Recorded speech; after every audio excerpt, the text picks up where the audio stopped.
The snow was falling harder now, thick flakes that muffled the sounds of the city and transformed the streets into a winter postcard. Daniel Morrison pulled his daughter, Emma, closer as they walked home from the Christmas Eve service at their church.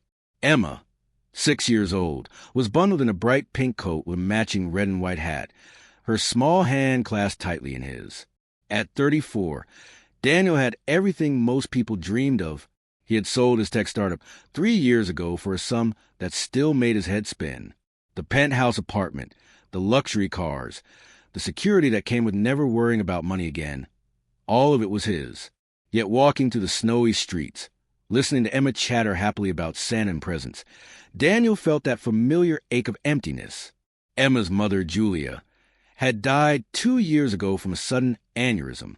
One moment she had been laughing over breakfast, the next she was gone. Since then, it had been just Daniel and Emma, navigating the world together, father and daughter against everything. "Daddy, look at all the pretty lights," Emma exclaimed, tugging on his hand as they passed buildings adorned with glowing Christmas displays. "They're beautiful, sweetheart," Daniel said with a warm smile. He felt gratitude swell for this small, lively being who had given him a reason to keep going after Julia's death.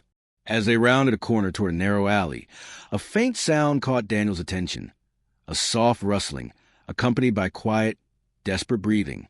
He hesitated. It was Christmas Eve.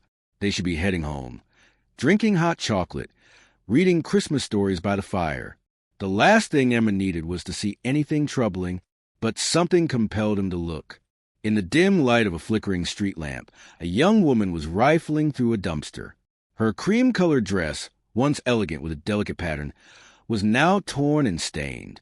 Over it she wore a gray hooded sweater, full of holes and patches.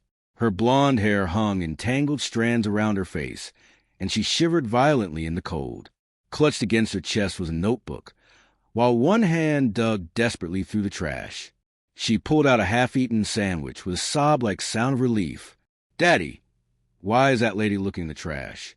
Emma's voice was small, curious, tinged with concern. The woman jerked her head up, wide-eyed and startled, like a trapped animal. In the lamplight, Daniel saw she was young, likely in her late 20s. Her face was gaunt, hollowed by hunger, yet refined. Intelligence still shone in her fearful eyes. "I'm sorry," she said quickly, clutching the notebook tighter. I wasn't. I'm just..." Her voice was raw, educated, carrying the accent of someone who had once lived a different life. "Wait," Daniel said gently. "Please, don't go." The woman froze, torn between flight and staying. Then her eyes softened at the sight of Emma, and her composure broke. "I'm sorry your daughter has to see me like this," she murmured. "No child should have to see this," Emma replied softly. "I'm fine. The woman began, but her stomach growled audibly, betraying her words. She closed her eyes in humiliation. Daniel made a decision. "Please, let me buy you dinner. There's a diner just around the corner. It's Christmas Eve. No one should be alone and hungry on Christmas Eve." "I don't need charity," she whispered, her voice trembling. She glanced at the sandwich in her hand, and tears slid down her dirty cheeks. "I used to be someone. I used to matter. I don't know how I got here." "You still matter," Daniel said firmly. "Everyone matters. Just come to dinner." "My name is Claire," she finally whispered, voice small. "I haven't eaten in 3 days." The diner was warm, the air filled with the scent of coffee and cinnamon. The hostess looked hesitant as they walked in, but Daniel's steady expression made it clear they would be seated.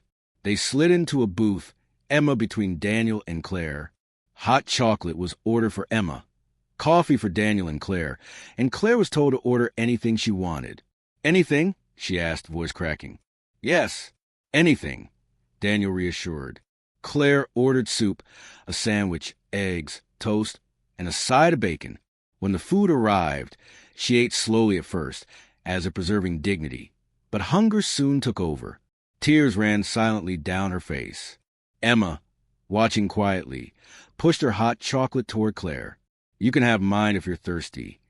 "Thank you, sweetie, but that's yours. You drink it," Claire replied, touched. Are you homeless? Emma asked plainly. Claire nodded after a pause. Yes, I lost my home. Why?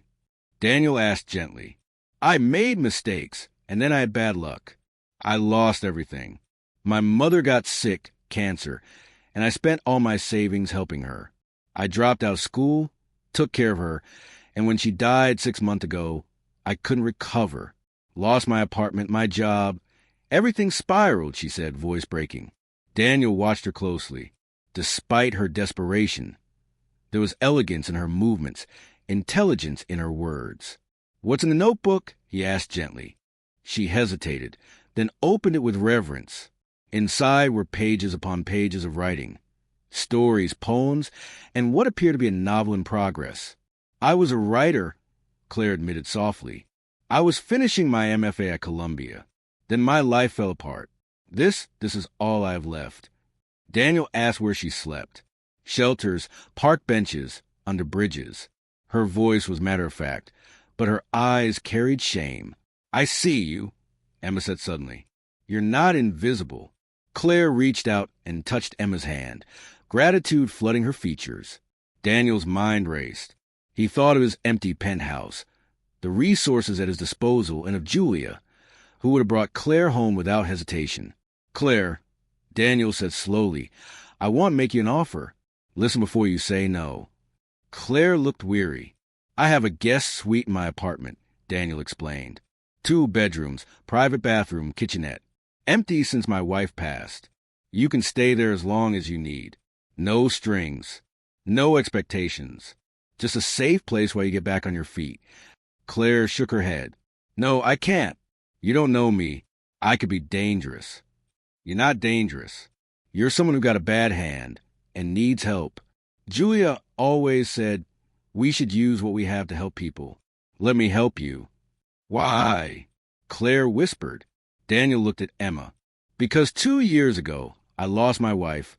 Emma lost her mother. We were helped by others when we had nothing. Sometimes helping isn't about owing or deserving. It's about being human. Claire looked at her notebook, at Emma's kind face, at Daniel's earnest eyes. Yes, she whispered. God help me. Yes, thank you. That night, as Claire stood under hot water, washing away months of street grime and despair, tears ran freely. When she emerged, neatly folded clothes, some of Julia's, were laid outside the door. She dressed, looking at herself in the mirror, seeing glimpses of the person she used to be. In the living room, Daniel sat with Emma, reading a bedtime story. Claire, Emma said, eyes wide, you can read us a story? Claire, surprised, smiled. I'd love to. Hours earlier, she had been digging through trash. Now, she read aloud to a warm room, a child curled beside her. Over the next weeks, Claire's life slowly began to change. Daniel helped her obtain identification documents she had lost, purchase a phone, and bought her clothing suitable for job interviews. He introduced her to an editor friend who read Claire's stories and immediately offered her a contract for 3 articles. But it wasn't just practical help that transformed her. Daniel and Emma offered something deeper, a sense of belonging. Claire joined them for family dinners. Emma insisted Claire read her bedtime stories. Weekends became movie nights, laughter filling the apartment, replacing the silence that had haunted Claire for months. You're becoming part of our family, Emma declared one morning at breakfast.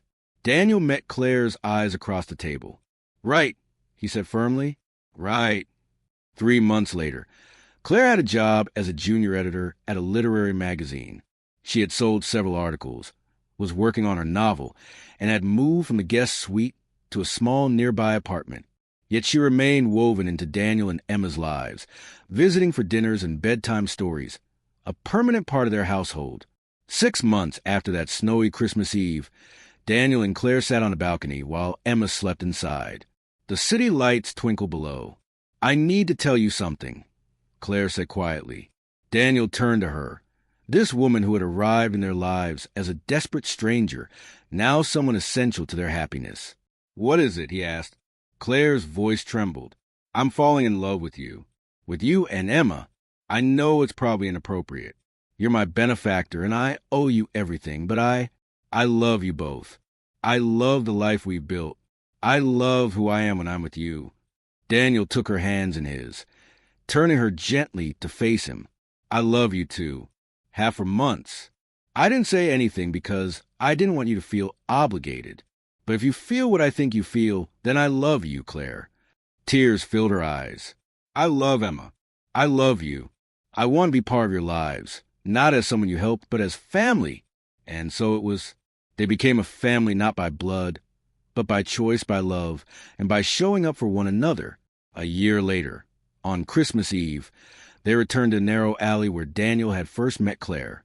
Emma, now 7, held both their hands, excitedly skipping in the freshly falling snow.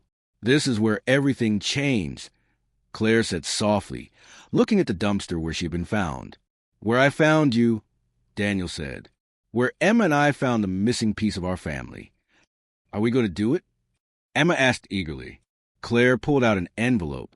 Inside was a check for $100,000, made out to the city's homeless services. It was the advance from her book deal, a memoir chronicling how she had lost everything and then found hope. "We're doing it," Claire confirmed. She would donate the money to create a program for homeless individuals pursuing education and artistic careers. The Claire Morrison Fellowship, named after both the woman she had been and the woman she had become, together. They dropped the check in the mailbox and walked home through the gently falling snow, retracing the route of that first transformative night. "Thank you," Claire said quietly, "for seeing me when I was invisible, for helping me when you had no reason to, for giving me back my life." Daniel squeezed her hand, "For becoming Emma's mother in all the ways that matter, and for showing us that family isn't just blood, it's choice. It's showing up, it's love." Emma swung between them, hands clasped tightly. "Merry Christmas, Mommy. Merry Christmas, Daddy." They had married 6 months later in a small ceremony with close friends, Emma as the flower girl. Every time Emma called Claire Mommy, it was a gift, a reminder of the journey they had all endured together. That night, after Emma was asleep, Daniel and Claire sat by their Christmas tree. Claire wore the same cream-colored dress she had worn the night they met, now cleaned and mended, a symbol of resilience and transformation. "What are you thinking about?" Daniel asked. "About how close I came to giving up," Claire whispered. "That night, I was writing goodbye letters to my mother, to the life I'd lost, to the person I used to be. I was planning to walk into the river the next day. Then Emma asked if I was hungry.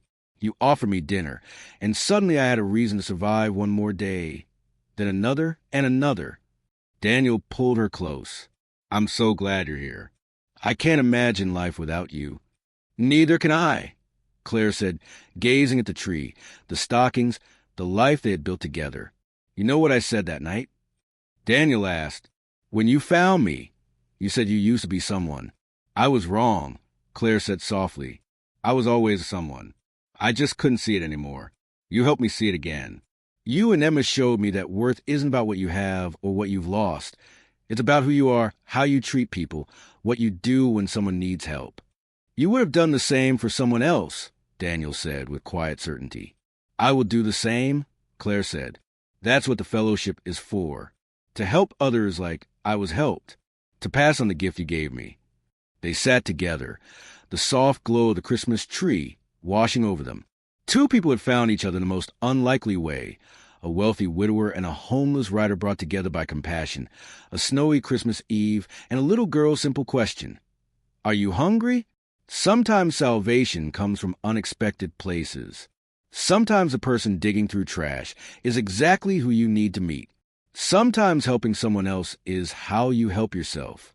Daniel had given Claire a home, but she had given him something even more precious. Purpose, love, and a reason to believe in goodness again. She had given Emma a mother. She had given them hope. And that, Claire thought, as she drifted asleep in Daniel's arms, was a true Christmas miracle. Not the money, not the apartment, not the job, but connection, compassion, and the courage to see and help someone who had been invisible. Because sometimes the worst moment of your life is just the beginning of the best chapter. Losing everything can mean gaining what truly matters. And sometimes the person you think you are helping is actually the one saving you. On that snowy Christmas Eve, 3 lives intertwined forever, bound not by blood, but by love, humanity, and the power of one simple act of kindness.